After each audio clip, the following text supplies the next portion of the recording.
Hello dear friends, আমরা বহুদিন শহরে থাকার পর আমরা হঠাৎ বোরিং হয়ে যাই। এর জন্য আমরা পদ্মা নদীতে স্নান করতে যাই। এটা আমাদের শহরের পাশেই রয়েছে। তো সেই মুহূর্তটাই এখন শেয়ার করছি। आओ आओ भाती जाओ और शाहरुख खान की फील रे भाई ये था ये বললাম ये तो মরুভূমি চলো এই দেখো ওখানে কয়েকটা লোকজন আছে।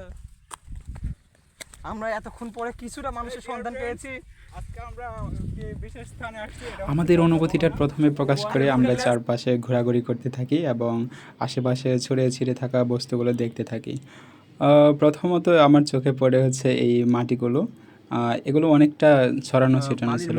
টুকরো টুকরো মাটি এগুলো মূলত আমার কাছে অনেকটা ইউনিক লাগতেছিল, কারণ হচ্ছে আমি এর আগে এরকম মাটি কখনো দেখিনি। আমাদের ওদিকে এরকম কোনো নদীও নাই, এই জন্য আর কি দেখা হয় নাই। আমার সাথে ছিল জিহাদ, রোমন, ইয়াসিন এবং আরও আমার এক ছোটো ভাই ছিল।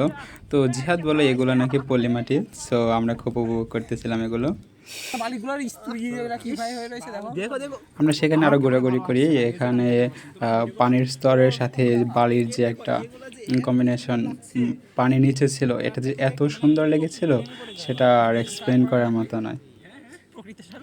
তারপর আমরা সেখানে আরও অনেকক্ষণ অবস্থান নেই। আমরা স্নান করি এবং হচ্ছে আমরা চলে আসার সময় আমাদের মুহূর্তটা খুবই মজাদার ছিল। যেহেতু আমাদের সেখানে কোনো বাড়িঘর নেই, তো আমাদের বাধ্য হয়ে চলে আসতে হয়েছে। তো প্রকৃতির প্রেমে পড়ে আমি তো হচ্ছে আমার পুকির কথা ভুলে গিয়েছিলাম। তো যার কারণে এপাশে আমরা গড়াই নদীতে এসে আমার পুকিকে মনে করি। তো তার নামটা লেখার ট্রাই করেছি অনেকবার। তো আমি পারিনি, শেষে জিহাদ আমাকে হেল্প করেছে লেখার জন্য। তারপর আমরা বারবার মিস্টেক হচ্ছিল। তারপর আমরা হচ্ছে এটা কমপ্লিট করার পর আমাদের মিশন সাকসেস হয়, জিহাদ পারে। তারপর আমরা এখান থেকে চলে আসি।